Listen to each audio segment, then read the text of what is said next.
ठरलं तर मग या मालिकेच्या आजच्या भागामध्ये इथे आता सायली सचिनने सुभेदारांच्या नावाने सोशल मीडियावरती एक पोस्ट केलेली असते, ज्याच्यामध्ये अस्मिताबद्दल आणि सुभेदारांबद्दल त्याने वाईट साईट लिहिलेलं असतं.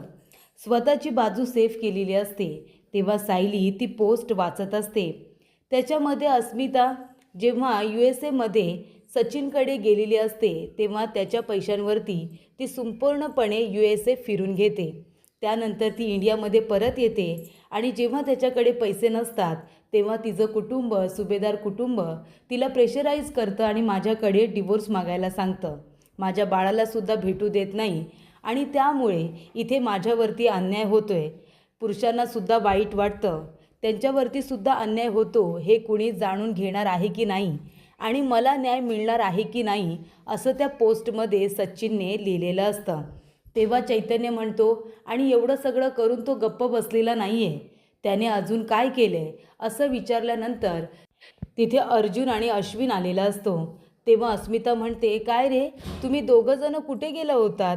तेव्हा इथे अश्विन म्हणत असतो की माझ्या एका पेशंटला लीगल ॲडवाईस हवी होती, म्हणून मी दादाला हॉस्पिटलला घेऊन गेलो होतो. त्यानंतर इथे चैतन्य म्हणतो, अर्जुन हे बघ, त्या सचिनचे कारनामे सुरूच आहेत. तेव्हा ती पोस्ट आता अर्जुनसुद्धा वाचतो. अर्जुनच्या पायाखालची जमीन सरकते, त्याची तळपायातली आग मस्तकात जाते. तो म्हणतो, हा सचिन आहे ना, मुद्दामून हे सगळं करतोय आपल्याला प्रेशराईज करण्यासाठी, आणि त्याने उद्याचीच हेअरिंग घेतली, म्हणजे याचा अर्थ आपल्याला त्याला तयारीसुद्धा करू द्यायची नाही आहे, हे माझ्या लक्षात आलेलं आहे. तेव्हा चैतन्य म्हणत असतो की सचिनने इथे आता अस्मिताईवरती आणि सायली वहिनीवरती मानहानीचा गुन्हासुद्धा दाखल केला आहे. त्यामुळे उद्या हेरिंगला सायली वहिनीलासुद्धा कोर्टामध्ये हजर राहावं लागणार आहे, त्याचीसुद्धा नोटीस आलेली आहे. तेव्हा इथे आता सायलीला आणि अर्जुनला दोघांनासुद्धा टेन्शन येतं. त्यानंतर इथे प्रतिमा म्हणत असते, म्हणजे अर्जुन, या अवस्थेमध्ये सायलीला उद्यासुद्धा कोर्टामध्ये यावं लागणार का? तेव्हा अर्जुन म्हणतो, हो आत्या, दुसरा पर्याय नाही आपल्याकडे. बायको, उद्या तुलासुद्धा हेअरिंगला यावं लागेल. तेव्हा चैतन्य म्हणत असतो की अर्जुन, त्या सचिनने तुझ्यावरती सुद्धा बार काउन्सिलकडे तक्रार केलेली आहे. तू इथे वैयक्तिक रागापोटी ही केस लढतोयस असं त्याचं म्हणणं आहे. तेव्हा बार काउन्सिलकडे तुझीसुद्धा तक्रार गेलेली आहे. तेव्हा इथे सगळ्यांनाच आता धक्का बसत असतो, म्हणजे एकीकडे अस्मिता आणि सायलीवरती मानहानीचा गुन्हा दाखल केला आहे, तर एका बाजूला अर्जुनला इथे आता त्याच्या पोस्टवरून बाजूला करण्याचा त्याचा निर्णय आहे. तेव्हा अस्मिता म्हणत असते, पण त्या सचिनला मी नकोशी झाले होते ना, म्हणून तर मी त्याला डिवोर्स देते ना, मग तरीसुद्धा तो माझ्या कुटुंबाला त्रास का देतोय? तेव्हा चैतन्य म्हणत असतो, अस्मिताई, हे सगळं तो फक्त पोटगी वाचवण्यासाठी करतोय. त्याला इथे ॲल्युमिनी तुला द्यायची नाही आहे आणि म्हणूनच तो हे सगळं करतोय. संपूर्ण सुभेदार कसे वाईट, तू कशी वाईट आणि तो कसा विक्टीम आहे, तो किती चांगला आहे, हे त्याला कोर्टामध्ये सिद्ध करून पोटगी देण्यापासून वाचायचं आहे, म्हणून त्याने हा निवडलेला मार्ग आहे. तेव्हा इथे अर्जुन म्हणतो की त्याला चांगलंच माहिती आहे माझं कुटुंब माझं वीक पॉईंट आहे आणि म्हणून तो माझ्या कुटुंबाला टार्गेट करतोय. तेव्हा सायली म्हणते, म्हणून आपण काय त्याची ही मुजोरी काय सहन करायची का? आपण का त्याचं सगळं वागणं सहन करायचं? कोर्टामध्ये एक हेअरिंग जिंकला म्हणून तो पूर्ण केस जिंकलेला नाही आहे. तुम्हीसुद्धा त्याने केलेले सगळे आरोप आहेत ना, ते खोडून काढा. तो किती नीच आहे ना, हे कोर्टामध्ये तुम्ही सिद्ध करा पुरावे देऊन. तुमचं कुटुंब तुमच्यासाठी किती महत्त्वाचं आहे हे मला पण माहिती आहे. माझा तुमच्या बुद्धीवरती आणि तुमच्या चातुर्यावरती पूर्ण विश्वास आहे. तुम्ही खूपच हुशारीने त्या सचिनला कोर्टामध्ये सगळ्यांसमोर उघडं पाडाल, हा मला विश्वास आहे. त्याला इथे आता त्याची पुन्हा हिंमत झाली नाही पाहिजे एखाद्या मुलीला त्रास देण्याची, आणि त्याच्यासारख्या प्रत्येक पुरुषाची हिंमत नाही झाली पाहिजे त्या मुलीवरती अन्याय करून त्या कुटुंबाची इथे वाट लावण्याची. कुणाची हिंमत होता कामा नये, असं आता सायली ओरडून ओरडून म्हणते. तेव्हा सायलीला त्रास होतो. कल्पना म्हणते, सायली बाळा तू शांत हो, हे घे पाणी पी, पाणी पी तू. तेव्हा अर्जुन म्हणतो, बायको तू काळजी करू नको, त्या सचिनला मी त्याच्या गुन्ह्याची शिक्षा मिळवून देईनच, तू नको काळजी करू. त्यानंतर महिपतने आता सुधारण्याचं नाटक सुरू केलेलं असतं. त्याने आपल्या घरामध्ये एका स्वामींना बोलावलेलं असतं आणि तो स्वामींची पूजा करत असतो, त्यांचे पाय धुवत असतो. तो म्हणत असतो की स्वामी, तुमचे पाय आमच्या घराला लागले, मी धन्य झालो. थांबा, तुमचे चरण देऊन मला तुमची सेवा करू द्या. तेव्हा ते स्वामी आता महिपतकडे रागानेच बघत असतात आणि जोरदार तो पाया पडत असताना त्याला लाथ मारून बाजूला ढकलतात. तेव्हा तिथे बसलेले भाविक, सचिन सगळ्यांना शॉक बसतो की असं इथे स्वामींनी का केलं असेल. तेव्हा महिपत म्हणतो, स्वामी काय झालं, तुम्ही रागवलात, तुम्ही चिडलात, माझं काही चुकलं का. तेव्हा स्वामी म्हणतात, अरे महिपत, पाय धुतोयस की माझे पाय खेचतोयस रे. पाय कसे धुवायचे ही साधी तुला अक्कल नाही आहे का. तुला अक्कल नाही आहे तर सुधारण्याचं नाटक का करतोयस. अरे तुझ्यासारख्या माणसांना मी माझ्या पायाजवळ सुद्धा उभं करत नाही, कळलं का. तेव्हा सचिन आपल्या मनामध्ये म्हणत असतो की चला आता महिपत शिकरेच्या रागाचा बाण फुटला. या माणसाने त्याला लाथ मारली ना, आता महिपत शिकरे ह्याचे पायाचे तुकडे करणार आणि हातामध्ये देणार. पण महिपत या उलट करतो. महिपत म्हणतो, स्वामी माफ करा, माफ करा गुरुजी, माफ करा, माझं चुकलं. तुम्हाला मी पाय धुतलेले आवडले नाही का. मी पुन्हा तुमचे पाय लागलीच धुतो. द्या माझ्याकडे, द्या, मी तुमचे पाय व्यवस्थित धुवून काढतो. ते म्हणतात, अशा कशाला पाय धुतोयस माझे. आता तुला माझे पाय धुवायची गरज नाही. तुझ्यासारख्या माणसाकडे येऊन मी खूप मोठी चूक केली. अरे तू गुंड आहेस, गुंड. तू कधीही सुधारणार नाही आहेस, कळलं का तुला. तेव्हा इथे गुरुजी आता म्हणत असतात की तू एक नंबरचा गुंड आहेस. तेव्हा महिपत म्हणतो, माफ करा, खरंच माफ करा, माझं चुकलं, मला सुधारायचं आहे, मला चांगलं बनायचं आहे. तेव्हा इथे स्वामी म्हणतात, महिपत अरे तू चांगलाच आहेस रे. तुझ्या ह्या वागण्यामधून मला कळलं आहे तू किती बदलला आहेस ते. त्यानंतर अर्जुन येतो. इन्स्पेक्टर सावंत आणि चैतन्य बसलेले असतात. तेव्हा अर्जुन आता केस संदर्भात बोलत असतो. तेव्हा सायलीसुद्धा त्या ठिकाणी येते आणि म्हणते, उद्या आपल्याला कोर्टामध्ये काय काय बोलायचं आहे हे मला पण कळू द्या ना.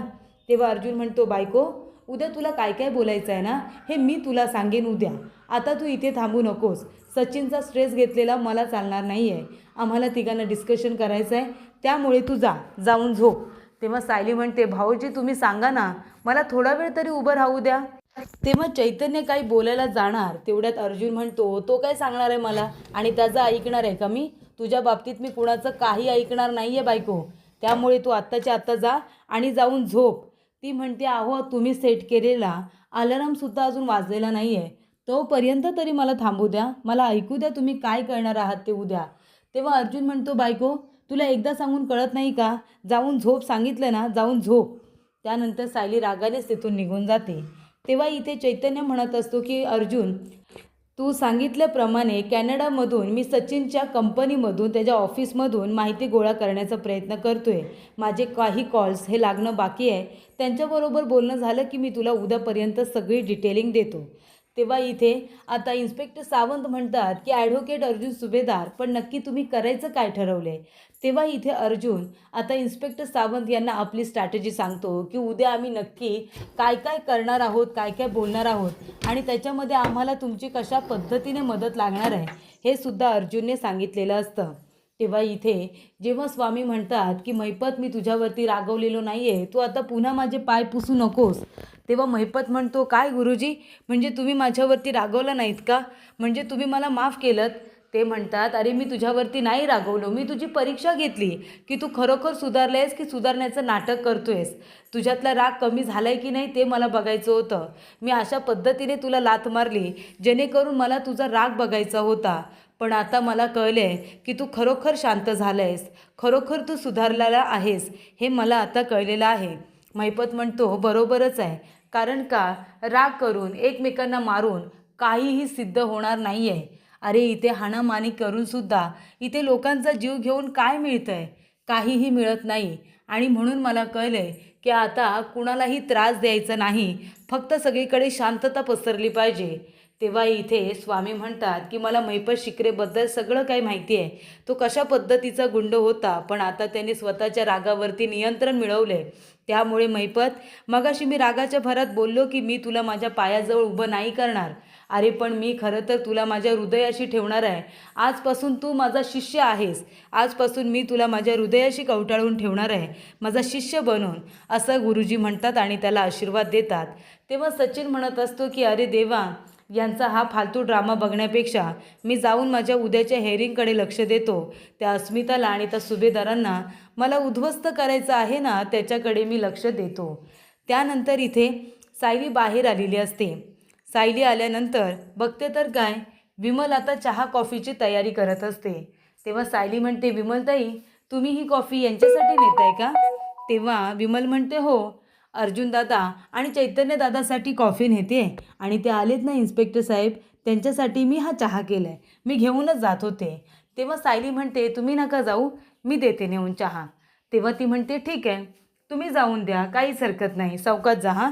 तेव्हा इथे सावंत म्हणत असतात की अर्जुन साहेब, तुम्हाला जे काही साध्य करायचं आहे ना ते तुम्ही नक्कीच कराल, आम्हाला विश्वास आहे आणि आमच्या पद्धतीने जी काही मदत होईल ती आम्ही करूच. तेव्हा अर्जुन म्हणतो की आपण ठरवले तसं जर सगळ्या गोष्टी घडल्या तर ही केस जिंकल्याशिवाय राहणार नाही. तेव्हा सायली म्हणते आणि जर ठरल्याप्रमाणे गोष्टी नाही झाल्या तर आपल्याकडे दुसरा ऑप्शन नाही आहे का? तेव्हा अर्जुन म्हणतो दुसरा ऑप्शन आहे की नाही त्याचा विचार आम्ही करू. तू कशाला पुन्हा इथे आलीस? सायली म्हणते अहो असं काय करताय, आपल्या घरी पाहुणे आलेत म्हटल्यानंतर चहा कॉफी द्यायला नको का? तुमच्यासाठी चहा कॉफी घेऊन आली आहे. तेव्हा अर्जुन म्हणतो झालं तुझं काम, जा आता जाऊन रूममध्ये आराम कर जा. तेव्हा सायली म्हणते अहो कोर्टामध्ये उद्या मला पण यायचं आहे ना, मला पण प्रश्न विचारणार, मग काय बोलायचं आहे, कसं बोलायचं आहे, मला तुम्ही सांगा ना, मला माहिती नको. अर्जुन म्हणतो काय सांगायचं आहे, कसं बोलायचं आहे हे उद्या मी तुला सांगेनच ना बायको, आताच इथे थांबायची आणि जागरण करायची गरज नाही आहे तुला. तू तुझ्या रूममध्ये जा आणि शांतपणे आराम कर, तुला इथे थांबून जागरण करायची काही गरज नाही आहे आणि त्या सचिनचा स्ट्रेस घेण्याची तर तुला अजिबात गरज नाही. सांगितलेलं ऐकायचं नाही आहे तुला बायको. ती म्हणते नाही जाणार, काय कराल तुम्ही? अर्जुन म्हणतो ठीक आहे, नको जाऊस तू, मला तुझ्याशी आता काही बोलायचंच नाही आहे. तेव्हा सायली म्हणते तुम्ही मला इथून हकलून देताय ना, बरोबर ना, हकलून देताय ना मला, आता तुम्ही काय, आता मलाच तुमच्याशी काही बोलायचं नाही आहे, जाते मी. तेव्हा अर्जुन म्हणतो ठीक आहे, तुला नाही बोलायचं ना माझ्याबरोबर, नको बोलू, चांगली गोष्ट आहे, पण तू जा आणि निदान आराम तरी कर शांतपणे, कळलं का बायको? तेव्हा इथे अर्जुन आता असं बोलल्यानंतर चैतन्यला आणि इन्स्पेक्टर सावंत यांना हसू आलेलं असतं. तेव्हा अर्जुन म्हणतो चैतन्य तुला काय झालं हसायला, तू का दात काढतोयस? तेव्हा चैतन्य म्हणतो मी कशाला हसतोय, माझा चेहराच हसमुख आहे.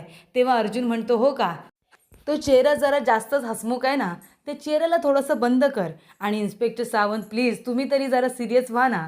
तेव्हा इन्स्पेक्टर सावंत म्हणतात की अर्जुन सर तुम्ही अजिबात काळजी करू नका, उद्यापर्यंत तुम्हाला जी इन्फॉर्मेशन हवी आहे ती तुमच्यापर्यंत पोचणार म्हणजे पोचणार. त्यानंतर प्रेक्षकांनो इथे आता प्रतिमा कल्पना आणि प्रताप काका यांच्याशी बोलत असते. ती म्हणते मी तुम्हाला जे काही बोलले ते तुम्हाला पटतंय ना, म्हणजे तुम्हाला काय वाटतं याबद्दल? तेव्हा कल्पना म्हणते की आम्हाला पटतंय ग, पण हे योग्य वाटत नाही ना, म्हणजे सायलीला तू तुझ्याकडे घेऊन जातेस. तेव्हा प्रतिमा म्हणते अगं हो, कारण का सायली इथे राहिली ना तर सतत विचार करत बसेल, अस्मिताचं टेन्शन, आपल्या इथे अश्विनचं टेन्शन, घरातली कामं करत राहते ती, तिला थोडासा आराम नको का? मधुभाऊ असते तर ते सुद्धा तिला माहेरपणासाठी थोडे दिवस घेऊन गेले असते ना, पण ते आता नाही आहे तिथे. त्यामुळे मी आणि रविराज आम्हाला सायली मुलीसारखीच आहे, मुलीसारखी नाही मुलगीच आहे ती आमची, तर आम्हाला सुद्धा सायलीला घेऊन जाऊ दे माहेरपणासाठी, आम्हाला तिचे लाड करू दे, तिचे हट्ट पुरवू दे, बरोबर ना? तेव्हा कल्पना म्हणते की मला सुद्धा सायलीसाठी किती आणि काय काय करायचं होतं ग, मला असं करायचं आहे तसं करायचं आहे, मी सुद्धा सगळे प्लॅन करून ठेवले होते, पण मला हवं तसं सायलीसाठी काहीच करता येत नाही आहे, काही ना काहीतरी प्रॉब्लेम आहेत घरामध्ये. प्रतिमा म्हणते म्हणूनच मी थोडा दिवस तिला माझ्या घरी घेऊन जाते ना, तिलासुद्धा थोडंसं बरं वाटेल, तिला पण चेंज मिळेल. कल्पना म्हणते चांगलं आहे ग हे, खरं तर सायली तुझ्याकडे आली तर आम्हाला आनंदच होईल, पण हे अर्जुनला पटायला हवं ना. प्रतिमा म्हणते अर्जुनजवळ मी बोलते मग तर चालेल, अर्जुनला मी समजावेन, तेव्हा तुम्ही फक्त होकार द्या. इथे आता प्रताप काका म्हणतात की इथे आता सायली नसेल तर आम्हालासुद्धा काही करमणार नाहीच, पण आता सायली कुठे लांब नाही जाणार आहे कल्पना, आपल्याला जेव्हा वाटेल तेव्हा आपण सायलीला भेटायला जाऊ. प्रतिमा म्हणते कधीही या, पण थोडे दिवस मला आता सायलीला घेऊन जाऊ द्या. तेवढ्यातच इथे अर्जुनचा आवाज ऐकू येतो, बायको बायको अगं कुठे आहेस तू? तेव्हा अस्मितासुद्धा ओरडत असते सायली सायली अगं कुठे आहेस तू? तेव्हा प्रतिमा कल्पना म्हणतात की हे काय, सगळेजण सायलीला का ओरडतायत, म्हणून सगळेजण आता बाहेर बघायला येतात. तेव्हा प्रेक्षकांनो इथे आता समजतं की सायली घरामध्ये कुठेच नाही आहे. अर्जुन रूममध्ये जाऊन बघतो तर सायली रूममध्ये नसते. त्यानंतर अस्मिता संपूर्ण घरामध्ये चेक करते, रूममध्ये चेक करते, बाहेर जाऊन बघते, पूर्णाजीच्या रूममध्ये चेक करते, पण सायली कुठेही नसते. तेव्हा इथे आता अस्मिता गेलेली असते आपल्या अडगळीच्या खोलीमध्ये. तिथे गेल्यानंतर ती बघते तर काय, अडगळीच्या खोलीमध्ये ती लपून बसलेली असते. तोपर्यंत घरातले सगळे लोक टेन्शनमध्ये येतात. अरे पण प्रताप काका म्हणतात असं घडलं तरी काय की अशी अचानक सायली गायब झाली. अर्जुन तू काय भांडलास का तिच्याबरोबर? अर्जुन म्हणतो नाही डॅड, मी भांडलो नाही आहे. हां, मी फक्त तिच्यावरती थोडासा चिडलो होतो. तेव्हा इथे आता लगेचच कल्पना म्हणते का रे अर्जुन, का तू तिला त्रास देतोस आता प्रेग्नंट असतानासुद्धा? अरे जरा तिच्या काळानं घेत जा ना, का तिच्यावरती रागवत असतो, चिडत असतो, सांग बरं तू. तेव्हा इथे अस्मिताने आता अडगळीच्या खोलीत रुसून बसलेल्या सायलीला बघितल्यानंतर तिला आता खूपच हसू येतं. तेव्हा अर्जुन म्हणतो मम्मा, अगं मीच, चैतन्य आणि इन्स्पेक्टर सावंत आम्ही सचिनच्या केसवरती डिस्कस करत होतो. सायलीला त्रास होऊ नये म्हणून मी तिला काळजीपोटी म्हणालो की तू जा रूममध्ये आणि आराम कर. मी रूममध्ये जाऊन बघितलं सायली नव्हती म्हणून काळजी वाटते. मी तिला जास्त काही बोललोच नाही आहे. तेव्हा कल्पना म्हणते थांबली असती थोडा वेळ तिथे तर काय बिघडलं असतं? काय एवढं रागवलंस तिच्यावरती आणि तिला जायला सांगितलंस? तेव्हा अश्विन म्हणतो दादा चल आपण बाहेर चल, वहिनी बाहेर आहे का बघूया. तेव्हा तिथे अस्मिता येताना म्हणते अर्जुन थांब, अरे सायली कुठे आहे माहिती आहे का? अडगळीच्या खोलीत आहे ती, चला तिला तिथेच जाऊन बघूया. तेव्हा इथे सगळेजण आता अडगळीच्या खोलीत येतात. तेव्हा अस्मिता म्हणते अरे बापरे, कुणीतरी खूपच जास्त रुसून बसले वाटतं. तेव्हा सायली लगेच बघायला लागते. प्रताप काका म्हणतात की अरे वा, सायलीने लपून बसण्याची आणि रुसण्याची चांगली आयडिया शोधून काढली हां. पण हे बघ अर्जुन, तू हे जे काही वागलं आहेस ना ते खूप चुकीचं आहे हां. मला हे अजिबात आवडलेलं नाही आहे. का तू आमच्या सायलीला थांबू दिलं नाहीस? का तू तिच्यावरती रागवलास? तेव्हा इथे अर्जुन म्हणतो बरं बाबा सॉरी, मी हे सगळं सायलीच्या काळजीपोटीच केलं होतं, त्यासाठी सॉरी. ते म्हणते काळजीपोटी? तुम्ही सरळ सरळ मला तिथून हाकलून दिलं. आई यांनी मला अजिबात तिथे थांबू दिलं नाही. मला थांबायचं होतं, ऐकायचं होतं फक्त.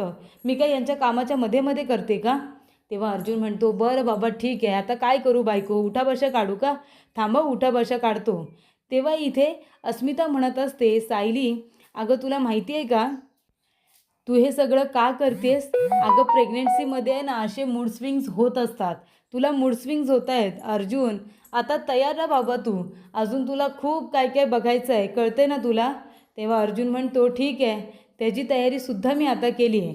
तेव्हा अस्मिता म्हणत असते की सायली, ह्या मूड स्विंग्स तुला प्रेग्नेन्सीमध्ये असे होतच राहणार, त्यामुळे हे वागणं काही वेगळं नाही आहे. हा पण आता सायलीचं असं असं रूप आपल्याला बघायला मिळणार आहे की ते याआधी आपण कधीही बघितलं नसेल. तेव्हा प्रताप काका म्हणतात पण सायली इथे अशा पद्धतीने येऊन लपून बसले ना, तिला बघून मला तर हसूच आलं, त्यामुळे माझं टेन्शन गेलं, मी रिलॅक्स झालो. तेव्हा इथे आता प्रताप काका म्हणतात काय गं प्रतिमा, तू कसला विचार करतेस? तेव्हा प्रतिमा म्हणते प्रताप कल्पना, तुम्हाला काही आठवलं नाही का? या मुलांना पण काहीच आठवलं नाही, तुम्हाला तरी आठवायला हवं होतं.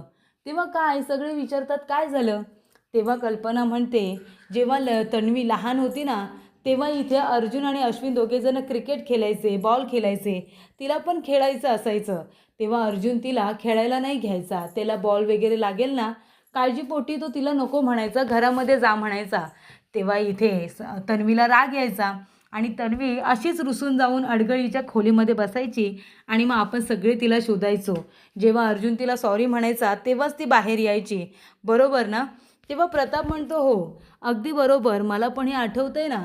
तेव्हा अर्जुन म्हणतो हो ॲक्च्युली मला पण हे आठवतं आहे, म्हणजे मी आणि अश्विन आम्ही कधी खेळत असायचो तेव्हा तन्वी हट्ट करायची आणि मी तिला नको म्हणायचो, तेव्हा ती अशीच रुसून इथे येऊन बसायची.